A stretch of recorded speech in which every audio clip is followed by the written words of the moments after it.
Hello, welcome back to another episode of Leo Interviews. Today we have Behdad Jamshidi with us. Thanks for having me, Leo. Of course, ready to start today's podcast? Yeah, let's go. Okay, first question. Tell me a little bit about you. Yeah, so a little bit about me. I'm a connector. I love connecting people and people together. I started out as an engineer. That's what I did for almost 10 years of my life in the corporate world. So I used to work for TELUS. A lot of my work was working with mid-sized businesses, 50 to 1,000 type employee range, understanding like what's going on from a C-level perspective, IT perspective, and then building out technology roadmaps. How do you go from A to B to C within a company? And so a lot of my business consulting, sales, leadership, and technology experience came from that. And on the marketing side, the business that I run is CJAM Marketing. I essentially connect businesses to the right marketing agencies after having vetted over 1,164 of them over the last 7 or so years. And I just like helping businesses find the right marketing partners to help themselves grow. Cool. Tell me a little bit more about that. Sure. What would you like to know? I guess everything, really. Okay. So on the CJAM marketing side, I started the business because I was building out websites, Google Ads, and SEO initially, more for curiosity and fun than anything. And I was making a couple extra grand on the weekend. But I realized very quickly that I didn't really enjoy building websites and doing Google Ads and SEO. It just wasn't fun. So I started passing work off to marketing agencies. And as I did that, I noticed most marketing agencies don't really understand business, and most businesses don't really understand marketing. And so I thought, oh, what if I was the matchmaker for this? And what happens if I can connect businesses to the right marketing agencies and let them grow? And so as I started looking for more and more marketing agencies, I realized that about 93% of them are not good at anything, and about 7% are good at 1 to 3 things. And so I kind of became that connector and that matchmaker to help businesses move forward there. Oh, cool. Yeah. What was your biggest challenge in business, and how did you overcome it? I mean, I've had multiple challenges in business. In the beginnings of my business, I first had a co-founder, someone else that worked with me. And about 6 months in, he was like, this is not for me. I'm going to go do something else. And I was someone that always liked to work with people. I wanted to work with others and build with others. That's what I like doing. And so when he left, I really questioned, could I run this business on my own? And so that was a big question for me at that time. And turns out 7.5 years later, I can run the business on my own. And there's other times where just a lot of change was happening at one time. So about 3 to 4 years ago, I left my full-time job to run CJAM because I was making more money doing that than being an engineer. But at the same time that I left my full-time job, my wife wanted to move internationally to the Netherlands. And so she quit her full-time job as a lawyer. So we went from having 3 6-figure incomes down to 1 6-figure income that relied on my business. And we flew internationally. We went from living in Vancouver, Canada to the Netherlands. And so that was a lot of change to happen at one time. And if you remember, the interest rates also hiked that same year. And so a lot of companies were under stress. And so I lost some business as we were going through that change. And having left the full-time job and needing to be the support mechanism for the next 1.5 to 2 years for my wife and I, that was pretty stressful. But everything ended up working well. I actually had record years every single year, even though I stressed so much about it. Yeah, I know. It's hey, just saying, stuff can happen. This world's crazy. Donald Trump or whatever president says one thing, boom, stock changes, everything gone. Bankruptcy, no more monopoly. Lemons are the top selling thing in the entire world. It's these days it's kind of hard to keep track of everything. Yeah, right. It changes so fast, and you can't keep track of it all. How do you manage that stuff? Like, how do you take in the news yourself? I just kind of, since I'm a child, just wake up, food, water, screen time, go to sleep, repeat. It's a pretty good combo. I don't really do too much on business. You can ask my dad. I just like look at stuff really. I just look at my YouTube channel, and that's kind of it. Yeah. That's pretty cool. I mean, that's pretty good. Like, you're singly focused on something, and not a lot of people get to do that. So that's really cool that you can. Yeah. What made you want to do the podcasting and interviewing? To be honest, I kind of just like meeting new people and stuff. And so like having the ability to like not only make great connections, but also, just meet new people. I'm like podcast, money, friends in the middle. Oh, I love it. That makes sense. Yeah. And most people don't start at the age that you're starting at, but it's like the cool thing that you'll learn because I've probably connected with over 4,000 people in the last 7 years. Like I love connecting with humans and understanding humans. And the beauty of it is when you build those relationships like you're doing now, down the road, they start paying dividends, right? Like these little dividends. And have you ever heard of dividends? I've heard of an end. So do you know what the stock market is? I've heard of stocks. I've heard of stocks for lemons. So you got a little bit of everything. So imagine there's a company, right? You have a company and the company has these things called stocks. And so some people will invest money in the stocks because they can then buy a portion of this company to say, I believe that Apple will go up, or I believe that Google will go up. And so you're buying these stocks. Every now and then though, these stocks, if the company is profitable, let's say Apple makes a lot of money one year, they will then give dividends that tie to the stock. And so you can make some money, sometimes 1% or 2% on the money that you put in. Now, I like to take that concept and put it towards building relationships with humans. And so if you're building relationships with people, there's these little things that will come from it, right? And the dividend might be something like, oh, you got invited to an exclusive event, or you did some business together, or you just have someone you can talk to when you don't know the answer to something, and you get all these little dividends that get paid off. And that's like the beauty of life, I think, is just building those relationships. Yeah. The way my dog sees it is relationship, money, work, and doggy treats. So I guess relationship is key to some stuff. Yeah, sounds like it goes across all different types of animals and mammals. Yeah, I mean, hey, mammals, animals, anything that rhymes animal or mammal. I'm not too sure. Bandimal, Sanimal, a cinnamon. I don't know. I'm just thinking of stuff. You're pretty good at rhyming. I like it. Thank you. I just try to find something that is not a word and that just rhymes somehow. That works.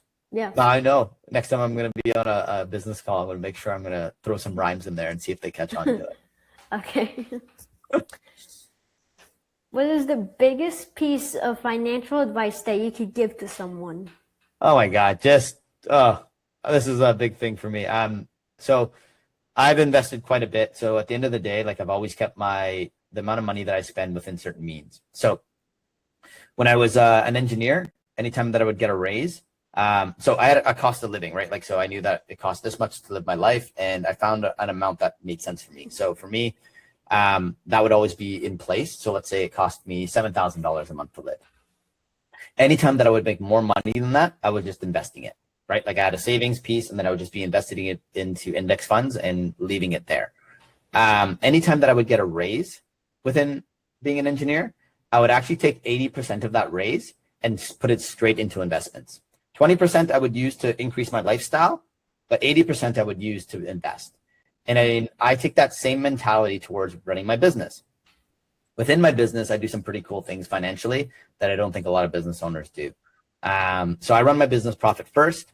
I have something I call my pot of gold. And so as my business makes money, I take a certain amount of that money and I put it into my pot of gold. Now my pot of gold has enough money that I could live for 5 years without needing to work at all.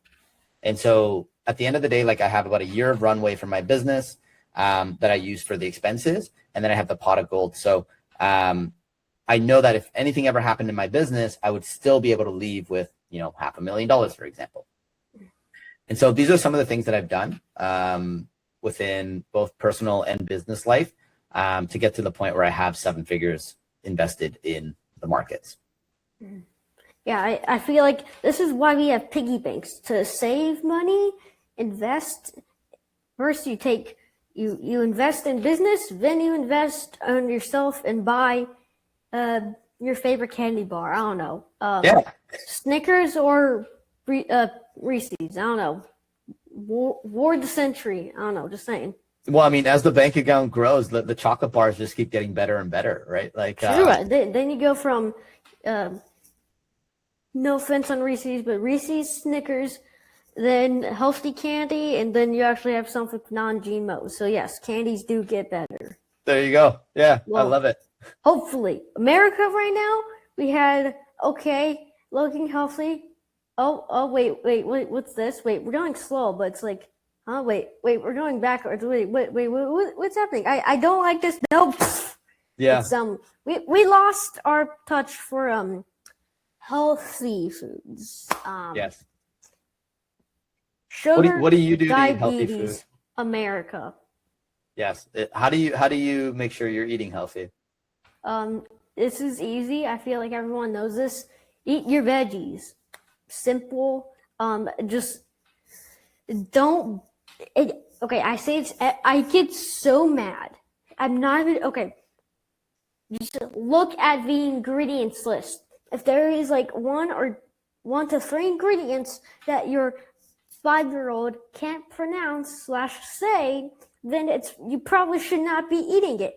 Just flip the box around, check that low ingredients list, just see, okay, dyes, no, throw in the garbage in. It's not that hard.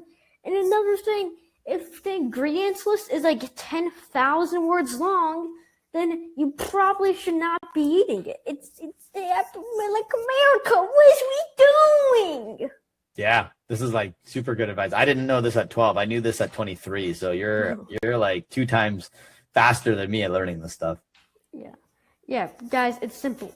Eat vegetables, eat fruit, eat meat, and just please do not eat like some type of like double injected cream with cinnamon, 2 extra pounds of sugar, stuffed Reese's Pieces Oreos or whatever. Like on the ingredients list, it just says, "Oh, you're gonna die from diabetes, like stage 17 or whatever." Yeah. Like the amount of sugar, the amount of grams of sugar that are in our food today is just diabolical. Yeah, I would agree. It's bonkers. Like, Thanks it's for so getting the message bonkers. out I'm there. gonna start bonking my head, and that's how bonkers it is. That sounds like it. Yeah, it's I just get so like it's not that hard. Just look at the ingredients list. I say this pretty much every single podcast. Yeah, Thanks for supporting the message. of course. I mean, hey, average human is probably going to weigh like at least, I would say, like 175 pounds. Maybe like 100, 150, somewhere around there. Mhm. And if, as America, if we keep down progressing, then the average human is just going to weigh 1,000 pounds and barely be able to walk. Yeah, I think it's different for different countries, right? Like, so Yes. if you look at, like, I lived in Europe for a while, and there's a lot of people that are very fit there because they're walking, their food is healthy, and that kind of stuff. And so Yes. I think it's when you look at the whole world, there's places like Japan and stuff, like people are very I fit, love Japan. right? Have you been? It sounds like you've been. No, my sister has been, and I wish I could have gone with her. It looks so cool. Sorry.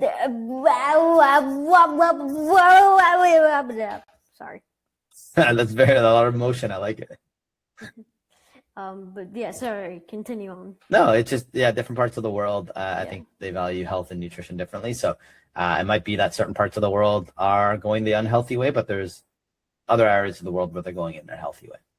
Yeah, it's like, I don't know, something happened in our lifetime where God was like, all right, we're going to choose one country to make super unhealthy with, like, I'm not trying to be mean to any cereal brands, cookie brands, or sugar brands, or whatever. They're like, let's just infect America, like send a missile that just infects our world and turns every single grain of food into sugar of 80 grams of diabetes. Yeah. Yeah, it's and everyone is like, look at America. Their cereal has like 10 million grams of sugar, of pure sugar, then added sugar, then corn syrup, then red dye 40, red dye, blah, blah, blah, blah, blah, blah. It's like, can we just have a cucumber and a strawberry and just some vanilla extract and call it a day? Yeah, that sounds like a way better day for me. Yeah, rather than like, I don't know, Cookie Crisp or Trix or whatever that Fruit Loops. I don't know, these cereals. It's Sounds like you're really passionate about food. It's a big. Hold on. I love food. Yeah. I have a personal top 250 list of top foods I've ever tried. That's cool. You should put that list on your website if you. Yeah, you should put your list on your website, or you. I should. I really should. Yeah. If any of my if any of you guys are what am I saying? Okay, if maybe if one of my developers who made my website, if you're watching, I will give you a top 250 list of my top foods I have tried that you should put on leointerviews.com. Go check it out. We're about to release some hats there, Leo Interviews hats. We're sending it to everyone that we have interviewed, all the way from first podcast to this newest podcast as of recording this on Wednesday, June 17th. That's cool. That's really cool. Thank you. Well, as always, we have to help promote our guests who come on today's podcast. So, is there maybe a website, a link, or a social, or really just anything where people can help support you and find out more about you? Sure. I mean, the two best places to find me is one on my website, so www.CJAMmarketing.com. That's where you find my marketing broker services, and then I do a lot of content on LinkedIn. So if you look up Behdad Jamshidi on LinkedIn, you'll find me there pretty quickly. Perfect. Well, guys, go help support Jamshidi. He's been an amazing guest on today's podcast, and as always, guys, go to leointerviewsacademy.com for our academy. I'm sure everyone here already knows what that is. In case you guys don't, just go back like 5 podcasts ago. I don't know, and you'll find it there. Cool. I love it. Of course. Well, as always, we have prepared the final question. Are you ready for it? Let's do it. Okay. Have you heard of Coke and Sprite before? Yes, I've heard of both. Have you ever tried both? Yes, back when I was a kid. So you've had both? Yeah. Okay. If you had to choose between one of those to drink from, would it be Coke or would it be Sprite? You're talking to a guy who hasn't had a salt for a long time, but back in childhood days, I would choose Coke first. Okay. Coke has officially won the Soda Wars bracket, 3rd round. Give it up for Coke. Sprite, 4 points. It's lost. It was the first one to 10. Coke had just got to 10 points. So, wow. Coke is pretty dominant in this. Crazy. We're going on to Pepsi, Sprite, and then bang, pow, pow, pow, pow, pow, until first we have our altogether winner. That's cool. You got. I want to say that I do not promote Coke, but we do not promote it. Yeah. No, we just talked about diabetes and everything. Now we're promoting it. We are not promoting any of this. I'm not trying to be mean, but we do not promote any of this diabetes garbage. So please do not drink. Healthier. Yeah. I mean, Sprite is kind of okay, but still horrible for your health. Yeah, I stick with like tea and kombucha, and there's a lot of like. Just drink water at this point. Just drink normal water. Yeah. Water sustains life. This is why we pretty much the entire population of the whole world, minus 20% because of America, drinks water. It just drink water, guys. Just drink water. Makes it easy. Yep. I mean, hey, again, we've had a special collab with a guy who turns baseball bats and turns them into coffee mugs. Again, special. That's cool. Special time limited Leo Interviews mugs. We just interviewed Chris Durrance. He's been on Fox News. Let's see. Okay, hold on. Scan this QR code right here. Or you can go to dugoutmugs.com and buy yourself one of these amazing mugs. He also makes metallic mugs made out of metal. Amazing guy. But literally, you see this? This is why we have water. We put it in here to drink, or we just drink it from a river back in the 1800s or whatever. This is why we have this, because water was invented since the beginning of time. It's why we have this, so we can drink water. I love it. You're killing it. Thank you. Well, as always, it's unfortunate, but it's come to that time. It's the end of the podcast. As always, it was nice chatting with you. Nice to chat with you, Leo. Thank you. Of course. Well, until next time, guys. Bye.